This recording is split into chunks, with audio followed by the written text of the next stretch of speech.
За сайн мэцгааны сонсогчдоо Голомт банкнаас бэлтгэн өргөдөг таны санхүүгийн мэдлэгт подкастын нэгэн дугаар хүрэхэд бэлэн болсон байна.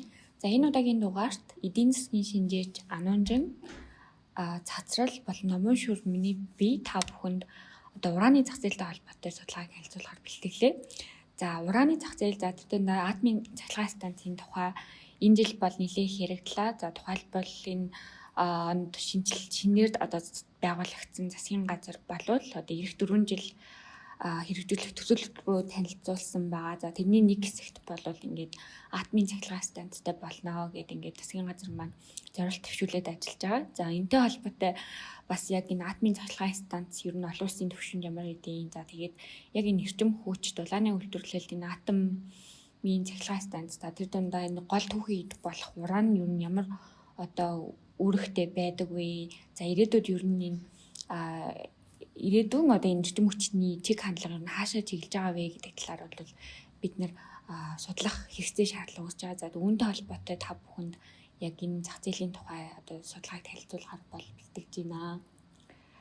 За тэгээд бид гурав бол ингээд дэлхийн түвшинд ямар байгаа. За тэгээд ер нь уран гэж бас юу юм те тэрийг бүр элементийн түвшнээс нь авахлаад ингээд наривчлаад судалгаа бэлтгэсэн. За тэгээд олон улсын түвшинд нэрэлт нийлүүлэлт нь ямар байгаа. За тэгвэл Монгол улсад энэ нь хэрэгжих ямар боломжтой вэ гэдэг талаас нь нэлээд дэлгэрэнгүй та бүхэн танилцуулахаар бэлтгэлээ.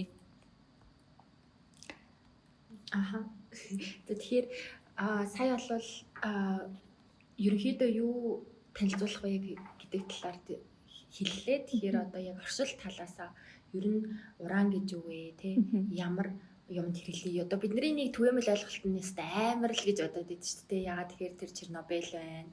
За тэгээд Японы тэр атомын цахилгаан станцын дэлбэрэлтээс үүдээж ер нь уран гэхээр нэг юм айдас дагуулсан сэдв гэж ойлгоод байдаг нь бол ялцчих үнэн. Тэгэхээр яг шууд дэлхий рүү ч юм уу Монгол руу орохоос өмнө яг ялцчих уран гэж яг юу юм те яахаараа задартын эсвэл одоо тийм аюултай юм уу гэдэг талаар дэлгэрэнгүй танилцуулбал юу гэж бодож байна. За тэгвэл хэдүүлээ үргэлжлүүлээд юуны дөрөнд одоо ураны тухай ерөнхий шинжлэх болон нэг цөмийн станцууд болон тэдрүүсийн нээлтүүдийн тухай ерөнхийдөө дэлгэрэнгүй танилцуулъя. Цаг хугацааныхан дараалалаар. За 1789 онд одоо Германы хэмж Мартин Клапрот гэх хүн одоо мөнгөний ургаануудаас давирхаан дивжийг шинжилж байхдаа яг н ураны эслийг хамгийн анх ялгаж авч нээж илрүүлсэн байгаа. Түүний ард дээрээс болоод ирэнгүүт 1896 онд бол Францын физикч Henri Becquerel гэдэг хүн яг энэ уран гэдэг маань өөрөө яг энэ цацраг идэвхтэй шин чанарыг нь олж таньсан. Тэгэхээр яг энэ олж таньсны ард дээрээс яг ямар үйл явдал болсон бэ гэх юм бол одоо 1930-аад оны үед яг энэ одоо уран яг энэ хуваагдлынхаа процесстой маш их энерги ялгаруулдыг бол Оросын эрдэмтэд үргэлжлүүлэн судлаад нээж таньснаас хойш яг ингээд яг үйлдвэрийн чиглэлээр биш хамгийн ихэнд бол ерөнхийдөө шууд дайны зэвсэг болгож бол ашигласан байгаа. Тэгэхээр одоо бидний мэддгээр бол 1945 онд бол Америк нэгдсэн улс Японы Хирошима, Нагасаки гэх хотуудад бол цөмийн бөмбөг хаяж 200,000 гаруй хүний амийг ирсэн үйл явдал болсон. Мөн бидний одоо мэдэх үйлдвэрлэлтэй холбоотой Чернобыль, Фукушима зэрэг одоо ослууд гарч олон сая хүнийг одоо цацрагийн бохирдолд хордуулж байгаль орчинд ч гэсэн маш их ноцтой хохирлуудыг бол учруулж исэн. Тэгэхээр яг энэ түүхэн хугацаанд болж өнгөрсөн энэ үйл явдлууд нь л ирэнгүүт яг юм ураныг ямар аюултай гэдэг юм чанарыг нь бол ойлгуулад хүн болгонд одоо нэг тийм дотор нь их тийм айдсыг төрүүлсэн байгаа. Тэгэхээр яг ийм дайны одоо шин тэмдэгтэй үйл явдал болсноос хойш нэгдсэн үндэсний байгууллага бол маш шуурхай арга хэмжээ аваад яг энэ ураныг үйлдвэрлэлийг одоо дайны зэвсэг биш зүгээр энхийн зорилгоор ашиглах нь маш чухал шүү гэдгийг бол олон улсын түвшинд хэлэлцээд одоо олон улсын атомын энергийн агентлагийн одоо хяналт доор энэ ураны бүх үйлдвэрлэлүүд үйл ажиллагаагаа ил тод явуулах ёстой гэсэн тийм том шаардлагыг тавьж эхэлсэн байнамаа. За цаашлаа тэгвэл яг бидний маш аюултай цацраг идэх чанартай гэдэг байгаа энэ элемент маань яг ямар шин чанартайг дурдах юм бол за уран бол яг энэ актонит гэж нэрлэдэг ийм элементүүдийн тусгай бүлэгт багтдаг энэ цацраг идэх чанартай байгаа. За дэлхийд дээрх байгалийн уран болоод ирэнгүүт уран яг 235 болон 238 гэсэн яг хоёр төрлийн изотопоос бүрддэг. Тэгэхээр энэ хоёр маань ерөөсөө атомын масс дахь нейтроны тоогоор ялгаатай. За гэхдээ яг энэ байгалийн ураны 99% нь болоод ирэнгүүт уран 238 изотоп буюу доктортой изотоп эзэлдэг. Тэгэхээр энэ нь ерөөхдөө задардаггүй хагас задарлын хугацаанд гэхэд 4.5 тэрбум жилдээ тэнцдэг. Харин яг одоогийн яг энэ цөмийн реактор болон цахилгаан станцад яг гол түншнийх нь хэрэгцээг хангаад байгаа изотоп бол уран 235 изотоп. Яг байгалийнхаа ураны 0.71% эзэлдэг байгаа. За тэгээд өргөжлүүлээд хэдүүлээ одоо ингээд яг цөмийн энэ хуваагдлын ураныг яг хэрхэн үйлдвэрлэдэг, яг яаж цөмийн одоо үйлдвэрлэлд ашигладаг тухай гэдэг илүү дэлгэрэнгүй ярих юм бол яг энэ ураны хүдрийг ерөөдөө олборлоод энэ хүдрийг нь ингэж гаргаж авснараа бутлаад маш нарийн ширхэгтэй яг юм шар нунтаг хэлбэртэй болгож хатаадаг байгаа. За яг энэ шар нунтаг гэдэг хэлбэр нь болоод ирэнгүүт яг манай Монголын түвшинд бол манайх бол тийм том атомын цахилгаан станц үйлдвэрлэх учраас ингээд зөвхөн яг шар нунтаг хэлбэртэй болгож үйлдвэрлэх хүртэл нь ерөөдөө явдаг. За тэгэхээр яг энэ үйлдвэрлэлийн хамгийн чухал одоо процесс бол энэ баяжуулалтын процесс гэж яригддаг. Тэгэхээр одоо ураны үйлдвэрлэлийн одоо уран 235-ыг түрүүний дурдсалсан одоо изотопын одоо агуулмжийг нь 3-5% хүртэл бол баяжуулаад ихэнх цөмийн станцуудад бол ашигладаг. За харин баяжуулалтын түвшин нь одоо ингээд 20-оос 90% болоод ирэх юм бол яг энэ цөмийн зэвсэг болон атомын бөмбөг зэрэг үйлдвэрлэлүүдийг бол хийдэг гэсэн үг. Тэгэхээр ерөнхийдөө бол одоо уран 238 байгаль дээр илүү байдаг ч гэсэн энэ бол задралын процесс нь маш удаан учраас 235-ыг нь одоо байгалаас олсон тэр ураны хүдрийг нь ялгаад тэр яг 235 гэдэг изотопыг нь ялгаж авч яг ингэж баяжуулаад үйлдвэрлэлд ашигладаг гэсэн үг байгаа. За тэгэхээр энэ баяжуулсан яг гексафлорид гэж нэрлэдэг юм ураны юм диоксид болон хувиргадаг энэ бол тийм хар нунтаг байдаг. Тэгснээрээ юм хар нунтыг нь болоод ирэнгүүт юм түвшний жижиг үрлүүд болгож үйлдвэрлээд тэнгууд тухайн нэг үрлэн л гэхэд одоо чинь 1 тонн нүүрс хитаасантай тэмцэх хэмжээний ол эрдэм хүчийг бол ялгаруулдаг байгаа. Тэгэхээр энэ яг хар нунтаг хэлбэртэй бодис болгож хувиргаж байгаа яг энэ одоо задралын процессд оруулж байгаа нь болоод ирэнгүүт бүтэн том юм атомын цахилгаан станц дотроо маш аюулгүй байдлаар ингэ том үйлдвэрлэл дотор явагдах ёстой байдаг. Тэгэхээр одоо энэ үйлдвэрлэлийн тухай бол цаашаа дэлгэрэнгүй ярина. За тэгээд ерөнхийдөө түрүүн ярьжсэн энэ түлш одоо яг юм нэг ширхэг түлш гэдэг байгаа жижиг үрлүүд нь нийснээрээ юм түлшний багц бий болгодог байгаа. Тэгэхээр энэ түлшний багцыг нь яг энэ цөмийн реактор дотроо ингэ байршуулад яг энэ төр ураны цөмийн задралын процесс нь явагдаад ерөнхийдөө дулаан үйлдвэрлэгддэг гэсэн үг. За товчхондоо дурдах юм бол ерөнхийдөө яг атомын цахилгаан станцын үйлдвэрлэл яг иймэрхүү хэлбэрээр явагддаг. За тэгвэл уран тэгвэл яг ингээд яг хэр хэмжээний эрчим хүч үйлдвэрлэх чадaltaй юм бэ? Яг бусад одоо түвшнүүдээс ялгарах одоо энергийн түвшинд бол ямар одоо хэр хүчтэй вэ гэдгийг нь тайлбарлах юм бол за уран бол ерөнхийдөө дэлхийд дээрх хамгийн өндөр эрчим хүчний хувьд бол нэгтралтай түвшний нэг гэж үздэг. Тэгэхээр одоо нүүрс болон байгалийн хий зэрэг юм чулуужсан түвснээс бол хэдэн сая дахин илүү эрчим хүчийг бол үйлдвэрлэх чадaltaй байгаа. За тоо статистикийг дурдах юм бол 1 кг нүүрсийн дунджаар цагт одоо 2.5-аас 3.5 кВт эрчим хүч зарцуулдаг нүүрс бол харин байгалийн хий бол нэг ойролцоогоор 13.9 кВт эрчим хүчийг үйлдвэрлэдэг. Харин яг 1 кг-ыг байгалийн уран нь яг нүүрснээс 55,000 дахин их буюу ойролцоогоор ерөөдөө 138,900 кВт цаг эрчим хүчийг үйлдвэрлэдэг байна. За харин яг миний түрүүн ярьсанчлан энэ байгалийн ураныгаа олборлоод баяжуулаад ирэхээрээ баяжуулсан 1 кг уранаас нь болоод ирэнгүүт бүр сая хүртэлх кВт цаг эрчим хүчийг бол ялгаруулдаг гэсэн үг. Тэгэхээр яг ингээд одоо ураны үйлдвэрлэл, ураны төслүүд яагаад ингэж чухал вэ гэх юм бол яг энэ бидний одоо нүүрс жишээ нь гэхэд ерөөхдөө эрчим хүчний нөөц нь 100% жилээр л яригдж байгаа. Тэгэнгүүт одоо байгалийн уран чинь өөрөө хэдэн сая дахин илүү эрчим хүчийг энергийг үйлдвэрлээд байгаа учраас хэрвээ атомын цахилгаан станцад барьж чадах юм бол одоо энэ нүүрсний асуудал болон энэ эрчим хүчний асуудал бол маш богино хугацаанд одоо шийдэгдэх одоо боломжтой гэсэн үг байна. За тэгвэл цаашаа хэдүүлээ одоо дэлхийн хэмжээнд болон Монгол улсын хэмжээнд яг нөөцийн тухай дэлгэрэнгүй танилцуу. За тэгэхээр одоо бол дэлхийн хэсэг рүүгээ орё. Тэгэхээр ураны гол одоо хэрэглэгдэхүүн эрчим хүч учраас ялцдаггүй цахилгаан эрчим хүч ер нь дэлхийд даяар хэр их хэрэглээтэй, хэр их үйлдвэрлэлтэй байдгийг гэдгийг бол ярих зүйтэй байх. За тэгээд өмнө дурдсанчлан ураны хэрэглээ бол олон хувирчулдаг. За цөмийн зэвсэг, цөмийн эрчим хүчтэй, эмнэлгийн хэрэглээ, радиометр, цэргийн болон батлан хамгаалах хэрэглээ гэ. За түгээмэл нь бол эрчим хүчний хэрэглээ. Тэгэхээр дэлхийн хэмжээнд эрчим хүчний хэрэглээ 1965-аас 2023 оны хооронд хийсэн судалгаа байд юм байна. За 1965 онд бол 43.3 за ер нь бол 43 мянган тераватт цаг. Тэгэхээр хэдүүлээ нэр томьёоны ойлголтоо нэг энгийнээр тайлбарлах юм бол 1 киловатт гэдэг нь 1000 ватт, 1 мегаватт гэдэг нь сая ватт, тэгээд 1 гигаватт гэдэг нь тэрбум гээд за 1 тераватт гээд хэлэх юм бол хэдлээ их 80 гэж ойлгох хэрэгтэй. Тэгэхээр би одооноос хаваад тераватт гээд хэлээд тавьчих учраас зарим одоо газруудад сонсогчдын маань сонссон үнэлгээнээс зөрч магадгүй, хэмжигдэхүүнээс зөрч магадгүй. Яагаад тэгэхээр заримдаа киловатт гэждэг, заримдаа мегаватт. За тэгээд миний ярих бол тераватт буюу хамгийн том нэгж байна гэж ойлгох хэрэгтэй.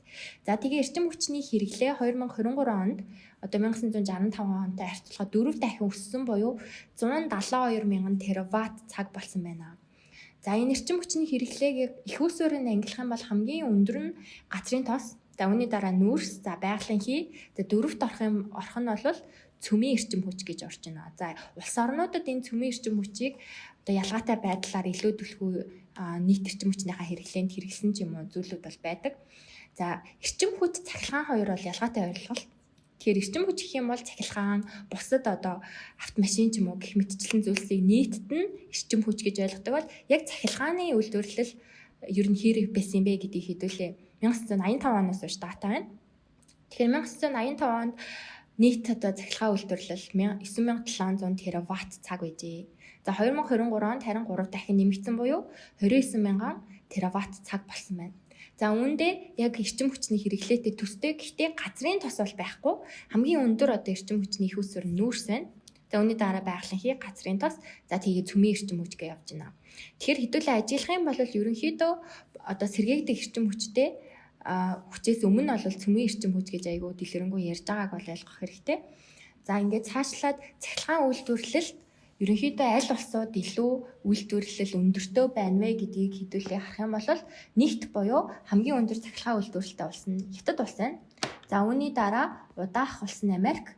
За тэгээд бусад одоо улс орнууд явж байна. Япон, Орос, Солонгос гэх мэтчлэн. За энэ нэтгийг бол 3-аар бол гарч ирж байна. За Монгол улсын хувьд бол нэлийн хойгоор бол байгаа. За цахилгаан үйлдвэрлэл сайн байна гэдэг маань өөрөө цахилгаан гаргах одоо тэр цөмийн станцууд, бусад цахилгаан дулааны станцууд бол өндөр байгаа учраас энэ цахилгаан үйлдвэрлэлээрээ илүү хөгжил сайтай. За тэгээд мөн эдийн засаг том Хятад, Америк, энэтхэг гэх мэтчлэн улс орнууд бол орж байгааг ойлгох хэрэгтэй. За тэгээд өмнө нь дурдсанчлан 2023 оны байдлаар эрчим хүчний нийт хэрэглээний 32%-ийг газрын тос, за 26%-ийг нүүрс гэх мэтчлэн явж байна. За харин цахилгааны үйлдвэрлэлийн дийлэнх хийг нүүрс, за үүний дараа байгалийн хий, ус, цөмийн эрчим хүч болол явж байна. Тэгэхээр нийт талаас бол үйлдвэрлэл өндөр байна. Цахилгааны хэрэглээ бол эх жилүүдэд улам өсөх бол хандлагатай байна гэж яригдаад байна. Тэгэхээр энэ хэрэглээг одоо бий болгох, энэ хэрэгцээг хангах гол их үүсвэрүүд бол нүүрс, байгалийн хий, за ус гээд бус цөмийн эрчим хүч бол үүний дараа бол өндрөөр бол орж ирж байна. За тэгэхээр цөмийн эрчим хүчийн хэрэглээ өндөр байгаад байгаа юм байна. Цахилгааны хэрэглээ өсгийн хэрээр цөмийн эрчим хүчний хэрэглээ бол улс орнууд бол шилжээд явж байна гэж яригдаад байна. Тэгэхээр энэ цөмийн эрчим хүчний хэрэглээг бий болгох гол зүйл нь юу юм бэ гэхээр уран. Тэгэхээр цахилгаан эрчим хүчний эрэлт өсөд байна гэдэг чинь өөрөө нөгөө талаасаа урааны эрэлтийг бол бий болгодог зүйлээ гэдэг нь бол харж байна. Тэгэхээр цахилгаан эрчим хүчний хэрэглээ өсөх юм бол цөмийн реакторуудын одоо тоо нэмэгдэх хэрэгтэй болно. За тэгээд энэ цөмийн реакторууд нэмэгдээд ирэхийн сацуу одоо энэ урааны эрэлт бол өсөд явдаг. За нэг сонирхолтой статистик дурдах юм бол цөмийн реакторуудын тоог бол ингээ гаргадаг статистик байна. За энэ тоогоор Америкийн нэгдсэн улс тэргүүлж байгаа буюу нийт 94 цөмийн реактортай байна. За үүний дараа Франц, Хятад, Оросын албаны улс орж байна. Тэгэхээр нэг зүйл ажиглах юм бол цахилгаан үйлдвэрлэл өндөртэй улс орнууд мөн цөмийн реактор бол их олон байгааг бол харж болж байна. За тэгээд цөмийн реакторууд дундаа цахилгаан үйлдвэрлэл өндөр нь бол Америкийн нэгдсэн улс, Хятад, Франц, Орос гээд яг өмнө дурдсанчлан реакторуудын тоо их байх тусмаа энэ цахилгаан үйлдвэрлэл бол их байна. За энэ нэг сонирхолтой мэдээлэл нь бол тэгвэл нийт одоо цахилгаан үйлдвэрлэлийнх нь хэдэн хувь нь яг энэ цөмийн реактораар бий болоод байгаа юм бэ? Энэ цөмийн цахилгаан станцууд бий болж байгаа юм бэ гэдгийг харах юм бол хамгийн өндөр нь Франц улс байгаа. Тэгэхээр нийт цахилгаан үйлдвэрлэлийнх нь Францын хувьд нийт цахилгаан үйлдвэрлэлийн 65% нь цөмийн реакторуудаас очдог. Тэгэхээр яг Франц улсад бол маш өндөр энэ одоо цөмийн реактор бий болж байгаа, энэ үйлдвэрлэл бий болж байгаа нь бол хамгийн өндөр хөгжил сайтай улс орн гэдгийг бол харж байна. Тэгэхээр сүүлийн үед яригдаад байгаа бол Монгол улстай одоо гэрээ хийх гээд байгаа улс чинь Франц байгаа. Тэгэхээр Францын хувьд бол яг энэ нөгөө гол нөөц одоо энэ цөмийн реакторуудыг нь ажилуулах гол эрэлтийг нь бүрдүүлж байгаа зүйл бол уран. Тэгэхээр өөр Франц улсын хувьд бол яг ураны нөөцөөр бол тийм их биш. Тийм учраас илүү одоо хүжиж буй ураны нөөц өндөртэй. Жишээлбэл Монгол улсаас одоо энэ эрэлтээ урааныхаа эрэлтийг хангах гэдэг гол одоо шалтгаан нь энэ цөмийн реактор зэрийн бий болгож байгаа эрчим хүч нь нийт цахилгаан эрчим хүчит нь өндөр хувийг эзэлдэгтэй холбоотой байх нэ. За харин бусад одоо илүү цөмийн реактор олонтой ч гэсэндээ Америкийн нэгдсэн улс жишээлбэл нийт цахилгаан эрчим хүчнийх нь ердөө 19% нь энэ цөмийн реакторуудаас цөмийн эрчим хүч бий болгож байна. За Хятад улсын хувьд гэсэндээ ердөө 5%. За тэгээд илүү Европ болоо Швед, за тэгээд Испани гэх мэтчлэн Европын улсууд бол жишээлбэл 29-20 гэх мэтчлэн арай өндөр болоод ирж байна. За Солонгос гэсэндээ Азийн улсууд дундаа бол өндөр байд юм байна. 31% нь цөмийн эрчим хүчээр хангагддаг. Тэгэхээр хэдүүлээ сая бол яг гол нөгөө ураны эрэлтийг бүрдүүлээд байгаа цөмийн реакторуудын талаар ярьлаа. За тэгээ цөмийн реакторуудын хүчин чадал гэдэг бас мөн ойлголт байдаг. За энэ хүчин чадлаараа нийт хүчин чадлаараа хамгийн өндөр улс нь бол Америкийн нэгдсэн улс буюу 96 гигаватт хэмжээний одоо энэ цахилгаан үйлдвэрлэх тийм хүчин чадал цөмийн реакторуудын суурилгацсан хүчин чадал нь өндөр байдаг байна. За тэгэхээр хэдүүлээ сая ураныг бол цухас дурцсан. Тэгэхээр ураны одоо энэ цөмийн реакторуудын гол хэрэглээг нь одоо гол үндсэн орц найрлагыг бүрдүүлэх ураны нөөцтэй бол аль улсад илүү өндөр байгаа юм бэ те. Тэр бол чухал бас үзүүлэл. Тэгэхээр цөмийн ураны нөөцөөрөө тэргүүлэгч улс орн нь бол Австрали. За Австралийн хувьд бол нийт 1.6 сая тонн ураны нөөцтэй. Тэгэхээр өмнө нь яг нэг оршил хэсэг дээр манай цацаа ярьсанчлан 1.6 сая тонн гэдэг чинь одоо маш олон жилийн хэрэглээг хангах хэмжээнд шүү дээ. Маш их өөрөө эрчим хүч үйлдвэрлэх чадaltaй уран чинь те. Тэгээд энэ нөөцөөр хамгийн өндөр улс бол Австрали. За үүний дараа Казахстан орж ирнэ. Казахстан улсын хувьд бол Монгол улстай ер нь эдийн засгаараа адилхан улс гэж яригддаг. За тэгээ хэдхэн жилийн өмнөөс бол эдийн засгаараа Монгол улсыг хаяад явсан. За үүний гол шалтгаан бас мөн энэ одоо ураанаа сайн олборлож байгаа ч юм уу тэрнтэй бас мөн холбоотой байж болно. За тэгээ гуравт орох том улс нь бол Канада. За үүний дараа Оросын албаны улс гэх мэтчлэн явж байна. За Монгол улс тэгвэл энэ ураны нөөцөөрөө дэлхийд 10-т бол бичигддэг яг миний харсан их сурвалжаас. Гэхдээ Монголын жишээн дээр бол дотоод их сурвалж бол 11 гэж бичсэн баг шиг байсан тийм. Тэгэхээр ураны нөөц бол дэлхийн нийт нөөцийн Монгол улсад 2%-ийг бүрдүүлдэг буюу 145 мянган тонн байдаг гэсэн бол судалгаа байна. За ингээд хэдүүлээ цаашлаад ураны үйлдвэрлэл рүүгээ орё. Тэгэхээр ураны үйлдвэрлэл гэдэг дээр нөгөө олборлож байгаа үйлдвэрлэлийг бол хэдүүлээ тооцож үзэх хэрэгтэй. За энэ үйлдвэрлэл 1945 оноос хойш бол хөгжиж исэн. Тэгэхээр оршил хэсэгтэр илүү дэлгэрэнгүй харьцсан учраас би илүү товч ярэ. За тэгээ 1945-аас 60-аад оны хүртэл бол цэргийн 90% буюу илүү цэрэг зэвсэг рүү ураныг ашигладаг байсан байна. За тэгээ 60-аас 80 оны үед бол харьцангуй үйлдвэрлэл хөгжсөн. За тэгээ том реакторууд бол ашиглалтанд орж ирсэн тийм.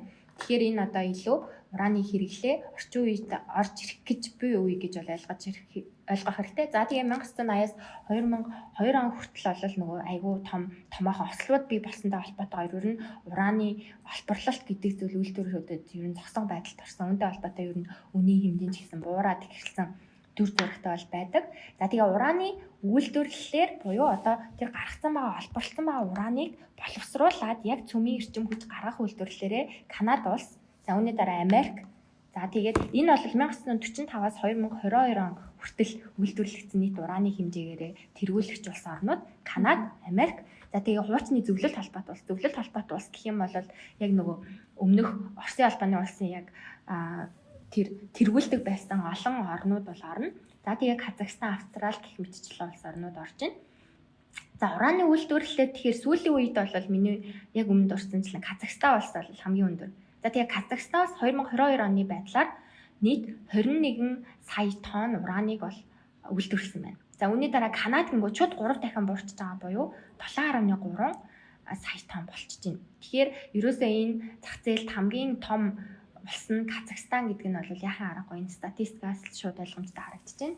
2022 оны байдлаар тэргүүлэгч улс. Ер нь 2013 оноос ер нь сүүлийн 10-20 жилийн хугацаанд бол Казахстан улс бусад уран үйлдвэрлэгч улсаа бол хол хайсан байна. Энтэй холбоотой гадаадын шууд хөрөнгө оруулалт нь нэмэгдсэн. За тэгээд эдийн засгийн сайжирсан гэсэн дүр зураг бол ялцж байж хятад болж байгаа. За ингээд дэлхийн эсгийнхаа сүүлийн хэсгийг хэдүүлээ илүү ямар гол компаниуд байна. Мөн энэ компанийг одоо энэ уран олборлох болон үйлдвэрлэлийн цөмийн реакторуудыг бий болгоход хэр их зардал гардаг юм бэ гэдэг талаар хэдүүлээ нэг товч аваад үзье. За голлох уурхаануудад бол Канада улсын Cigar Lake гэдэг компани орж байгаа. За дараа нь Намиби улсынх, за Казахстан улсынх, Австрали гээд гэх мэтчлэн ер нь дийлэнх нь Казахстан, Канада, Австралийн одоо уран олборлох томоохон компаниуд бол ерөөсөө дэлхийн зах зээл дээр тэргүүлээд явж байна гэдэг нь харагдсан. Тэгэхээр энэ уран олборлох за нөгөө талаас цөмийн реактор бий болгох зардал ялцчихгүй Монгол улсад бас айгүй чухал нэг ойлголт байгаа тий. Монгол улсад нэг яригдаад байгаа асуудал нь яана энэ уран олборлох гээд байна уу? Одоо ингээд удахгүй энэ цөмийн станцууд эдэр баригдчих юм бол дэлбэрэх үү дээ. Ёстой бүх хүнийг аюулд оруулж байна гэдэг нэг асуудал яригдаад байгаа. Монгол улсын хувьд ерөөсөө уран олборлох тэр нэг олборлолтын уурхайг бий болгоод тэрнээс биш ерөөсөө цөмийн реактор байгуулад тэр зардал нь ч маш өндөр байдаг. Тэр манайх бий боллоо гэхэд тэр зардал нь бол ерөөсөө 10-20 жилийн дараа л нэг манайх төсвийн орлогоороо ч юм уу бий болох боломжтой. Тэгэхээр уран олборлох уурхайн зардал хайгуулын үйл ажиллагааны зардал ойролцоогоор 1-15 сая $10 хавцаа байдаг. Тэгэхээр ордуудын байршил за тэгээ гүнээс хамааран жижиг төслүүдэд 1-15 за тэгээ том төслүүдэд $50 сая буюу түүнээс дээш хэмжээний зардал бол шаардлагаддаг. Тэгэхээр энэ эхлээд олборлохын тулд хаана байна гэдэг хайгуулын ажлын тэр нь л гэхэд ийм өндөр зардалтай байх нь. За дараа нь хөгжүүлэлтийн зардал байна. Хөгжүүлэлтийн зардалтай бол ойролцоогоор нэг уурхад $50-500 сая $10 байдаг. За мөн үйл ажиллагааны зардал гэх юм бол ураны хувьд бол нэг фунт уран олборлоход ойролцоогоор $15-20 орчимд хэлбэлцдэг. За яагаад хэлбэлцээд байгаа юм бэ гэвэл уран олборлох 3 арга байдаг. За газар доор уусгам олборлох арга. За тэгээд мөн ил болон далд уурхаа гэж бидний сайн мэд уурхайн олборлолтын аргууд байна. Газар доор уусгам олборлох арга нь бол харьцангуй үйл ажиллагааны зардал нөгөө хоёр уурхаагаа ботход бага байдаг. Тэгэхээр ийм өндөр $15-50 хэлбэлцдэг байна. За үүний дараа хамгийн гол бас бидний ойлгох ёстой зүйл бол ашиглалтаас гаргах. За тэгээ нүхэн сэргээх зардал гэдэг зүйл бас айгүй чухал тооцогддог. За тэгээ уурхайн хэмжээ болон зохицуулалтын шаардлагаас хамаарат ерөнхийдөө $50-150 сая $10 орчимд бол хэлбэлцдэг байх нь. За энэ нь бол яг Монгол улсад хамаатай уран олборлох зардлууд. Тэгэхээр Монгол улсын бас нэг мега төслүүдэд оролцсон байгаа нэг төсөл нь цөмийн ийм атомын цахилгаан станц барих гэсэн төсөл байгаа тий. Тэгэхээр тэгвэл хэдлээ зүгээр нэг сонирхож үзье. Энэ бол мэдээж зүгээр ярих төвшөнд бол байгаа. Тэгэхээр яг газар дээрээ боовол хэр их өртөгтэй байдсан бэ гэхээр нэг атомын цахилгаан станц бий болгоход 1 гигаватт тутамд $5-10 тэрбум $10 хөрөнгө оруулалтын зардал шаардлагдаг. Тэгэхээр Монгол улсын 2023 оны байдлаар нийт дотоодын нийт бүтээгдэхүүний хэмжээ $20 тэрбум $10 хавцаа байгаа тий. Тэгэхээр $5-10 тэрбум $10 гэдэг чинь бараг манай дотоодын нийт бүтээгдэхүүний тал хувийг нь аваа явуучих хэмжээний ийм өндөр одоо хөрөнгө оруулалт шаардлагатай байна. Тэгэхээр хэдүүлээ бол санаа зовох хэрэггүй. Нэг 5-10 жилдээ цөмийн атомын цахилгаан станц бий болоод дэлбэрэх асуудал бол айгүй хол байгаа юм байна.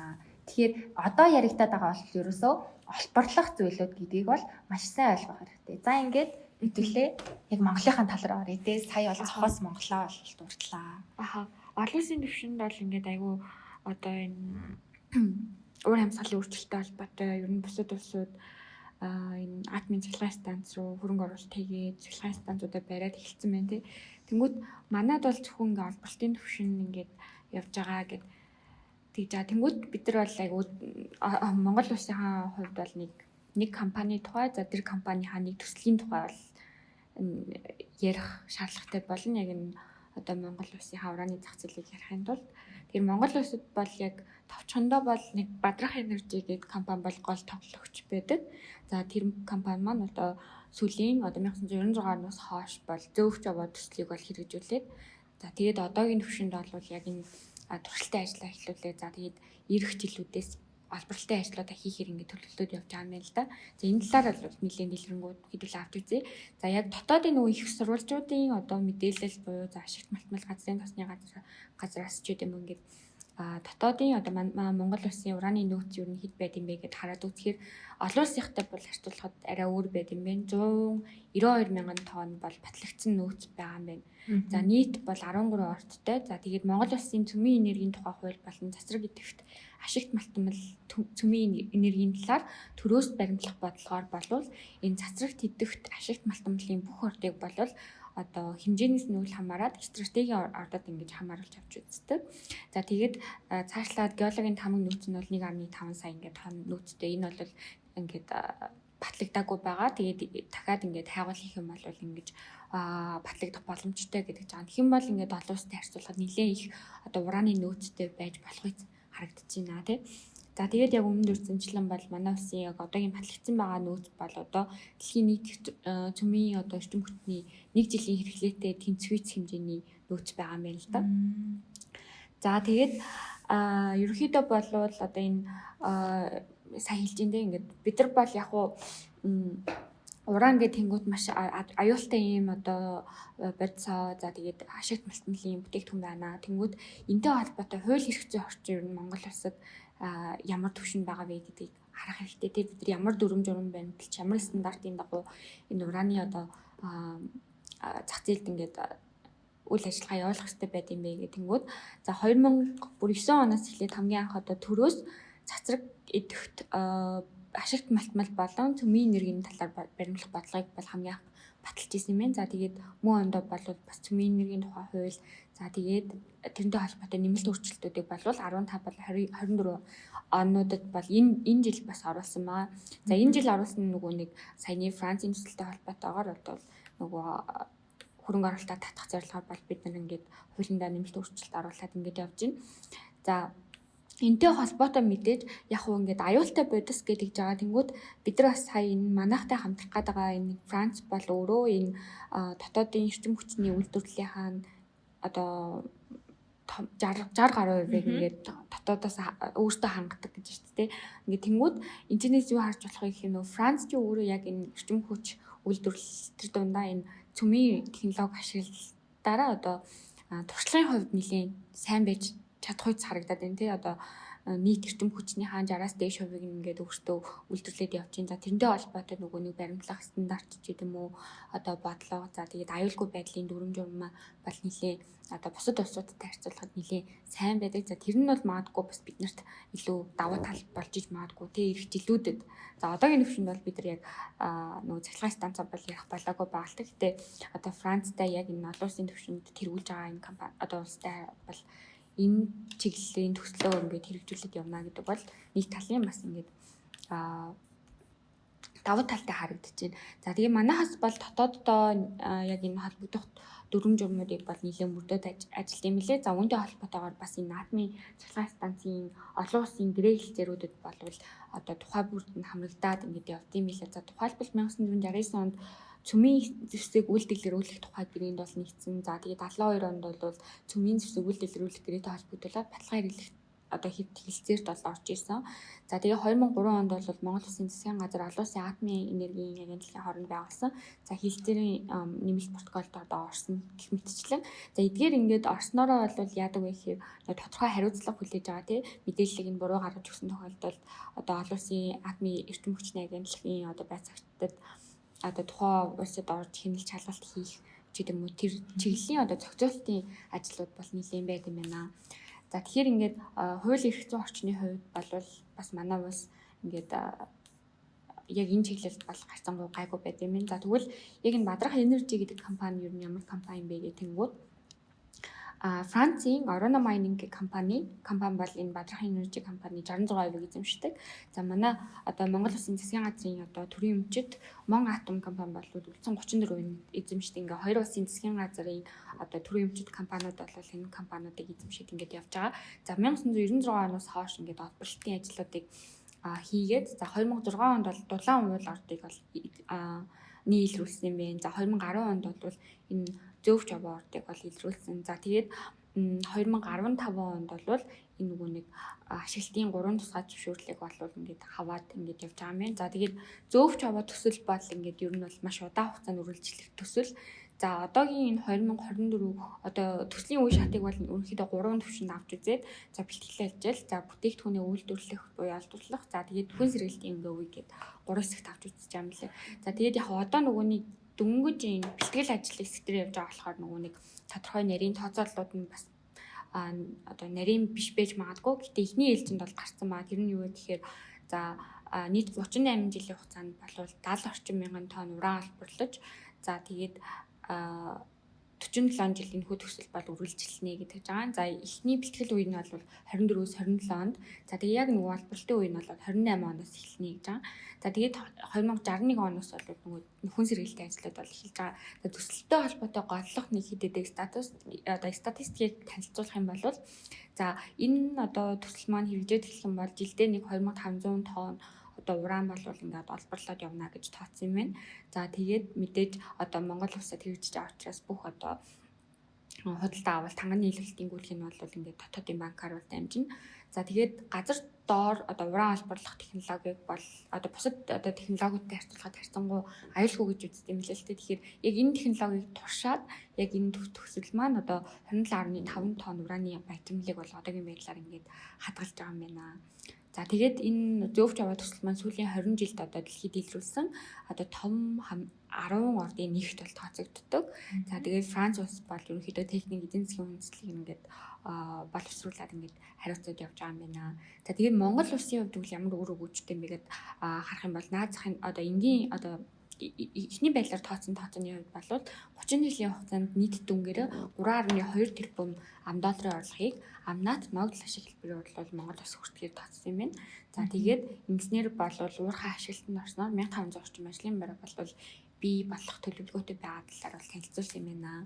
За тэгээ одоогийн нөгөө нэг төвшин ямар байгаа вэ гэдгийг нөгөө ярих юм бол нөгөө атомын цахилгаан станцтай болно гэдэг бол бас мэдээж маш мөрөөдлийн төсөл байхаар одоо бол харагдаж байна тий. Тэгэхээр одоогийн нөгөө дөнгөж бүтээн байгуулалтын чиглэг байгаа энэ одоо нөгөө нэг Монгол улсын нөхцөл байдал яаж явж байгаа вэ гэдгийг ингээ харах юм бол эхлээд мэдээж бүтээн байгуулалтаа хийн тий. За тэгээ олборлолтоо хийгээд боловсруулаад экспорт нь гаргаж байгаа. За экспорт нь гаргахдаа шар нутаг хэлбэрээр бол гаргана. За тэнгуүдээ тэрийг экспортлсон тэр шар нутаг нь өөрөө хувиргалт болон баяжуулалт хийгдээд за төлж үйлдвэрлэлийн одоо яг бүтээгдэхүүн болонгуудаа яг цөмийн реактортой одоо ашиглагдана. Тэгжиж нөгөө нэг эрчим хүч дулаанаа үйлдвэрлээд ингээд явна. Ийм одоо үе шатыг дамжиж ийм урт хугацаанд одоо урт үе шатыг дамжиж. Тэнгүүд манайх бол одоо тэр яг цөмийн реакторт төш болгох гэдэг бол манайхаас бол нэлээд хол байна л да манай улсын хувьд. За тэгээд цөмийн реакторт одоо ашигласан тэр түлшний одоо 96% нь бол дахин боловсруулагддаг юм байна. За тэгээд үлдсэн 4% нь бол цөмийн хаягдал болоод ингээд үлддэг гэдэг ийм байна. За тэгээд тэгээд нөгөө Монгол дээр яриад байгаа нь оюутлогоон дараа орж ирж байгаа бас томоохон төсөл болж байна. Гэхдээ бас сонирхолтой нь яг нөгөө хувь эзэмшил оюутлогод яг адилхан 34% нь засгийн газрын эзэмшлих. За тэгээд саяхан яг 12 дугаар сарын сүүлийн үед одоо мэдгдсэн мэдээлэл нь болохоор засгийн газраас яг зарлцлаа л та. Гэтэ одоо яг хуулийн хүрээнд улсын хурлаар орж байгаа нь бол яг 12 сарын 25-нд бол орж байгаа. Тэгэхээр яг энэ яг хуулиар орсны доо улсын хурлаараас яаж батлах нь бол өөрчлөлттэй байж магадгүй. Гэхдээ эхний ээлжинд яг мэдэгдэж байгаа зүйл нь 34%-ийнх нь 10%-ийг нь алтаар хувьцаа олгоод алт хэлбэрээр хадгалчихна. За тэгээд дараа нь 24%-ийг нь болохоор хуримтлалын санд иргэдийн хадгаламж хэлбэрээр одоо амнат хэлбэрээр ерөнхийдөө дараа нь ингээд хуримтлалын санд хуримтлуулж байгаа. Тэгээд амнаатаар орлого нь бол ороод ирэх юм байна гэдэг тийм эхний шатанд бол зүйлүүд байгаа юм байна. Тэгээд хөрөнгө оруулалт нь яг энэ сэдвийг дүгнэх бас өөрөө айгүй асуудалтай л байна л да. Нэг талаас мэдээж байгаль орчинд бас айгүй хор хөнөөлтөө тий. За тэгээд хор хөнөөлтөө ч гэсэндээ бас нөгөө яг энэ салбарт нь ажилладаг хүний яг мэдээллийг сонсохоор угаасаа одоо энэ янз бүрийн уурхай байгаа газруудын одоо ус нь бохирдно гэсэн зүйл байдаг юм байна л да. Угаасаа айгүй бохир устай байд юм байна. Яагаад гэдэг нь бол тодорхойгүй. Гэтэ юу ч гэсэн тэр газар одоо жишээлбэл хэдүүлээ оюутлахаа хүмүүсийн одоо ажиллаж байгаа усыг нь одоо сонсох юм бол айгүй юм бохир ус байдаг, шүлттэй ус байдаг. Тийм учраас одоо оюутлахад ажиллаж байгаа хүмүүс нь өөрсдөө ч гэсэн ашигладаг. Тэгэхээр яг үнэхээр цэвэр ус байвал хэдүүлээ бол хадгалах нь зөв л дөө. Гэхдээ угаасаа цаанаасаа тэр одоо цэвэр хэмжээний айгу бага байдаг бол энэ бас айгу юм хоёр талтай л сэдв юм байлээ. Дүгнэхэд айгу хэцүү. Гэхдээ нэг зүйл нь бол яг эдийн засгийн хувьд бол манайд ашигтай юу ашигтай. Гэхдээ яг одоо энэ гэрээ хилцээр 34% бага байгаад байна уу, их байгаад байна уу? Одоо багаалах шиг байна гэж хүмүүс бол ярьж байна. Энэ хилцээр бас өөрсөндөө ашигтай хэлбэрээр хийжүүл сайн байна. Яг тийг байсан орлогыг ядаж 34% авч ийн гэдэг чинь эдийн засгийн талтай өөрөө гүйжтэй. Ганц одоо манай баялагийг ерөөсө ухах гээд байгаа хэрэг гэж тэнцээ чинь маш их бэлтгэн нийлүүлэгч байгууллага байснараа хүмүүс орлого олно гэдэг ч юм уу те. Эдийн засгийн тийм шууд болон шууд бас нөлөө бол өндөр юм аа тий. За ингээд хэдүүлээ. Одоо тэгээд бас ингээд ер нь хүмүүсийн маш сайн мэдэх ёстой нэг зүйл нь болохоор одоо яг яагаад уран ингээд одоо л гинт ингээд эрэлттэй болоод байгаа зүйл бол биш шүү дээ. Энд чинь бол айлаа 10 оны өмнөөс ингээд манай улсад бол маш яригдаад байсан. Гэтэ сүүлийн жилүүдэд одоо ингээд улс орнууд яг ураны бүр үйлдвэрлэлийг ингээд бүр хайгаад манай улсыг маш их сонирхоод ингээд гадаадд шууд хөрөнгө оруулалт маш ихээр орж ирээд байгаа нь ерөөсөө энэ дэлхийн одоо геополитикийн Орос, Украины дайнтай бол ерөөхдөө шууд хамааралтай гэж бас үзэж байгаа. Одоо ингээд Оросын эрчим хүчнээс хамааралтай манай улс гэсэн Оросын эрчим хүчнээс бол маш өндөр хамааралтай шүү дээ. Ингээд нийлүүлэлтэн тасархад л одоо манай нийлдэл сүлжээнд маш их доголдол үүсэн, захиргааны хомсдолтой байна.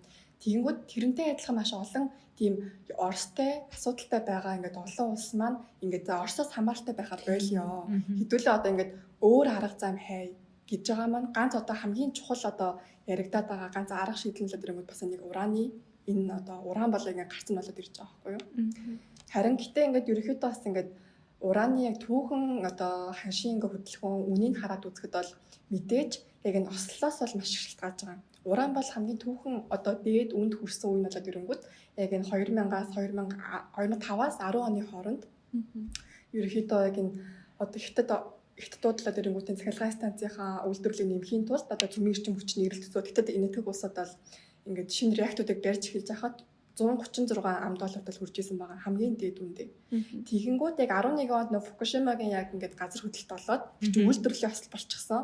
Тэрнээс хойшоо бол бүр ингээд үнэн нь бол навс унаад. Тэгээ одоо л яг энэ сүүлийн яг энэ Орос Украины дайнаас хойш ингээ үнэн нь бол ингээд өсөөд явж байгаа гэсэн үг. Тэгэхээр одоо эдийн засагчдын судлаачдын үзэж байгаагаар ч гэсэн одоо ингээд ураны үн бол өснө, эрэлт бол өснө. Ягаад гэхээр одоо угаасаа энэ нүүрс болон энэ зэсийн одоо нөөц ч гэсэн хязгаартай гэдэг тийм зүйл байгаад ирж байгаа.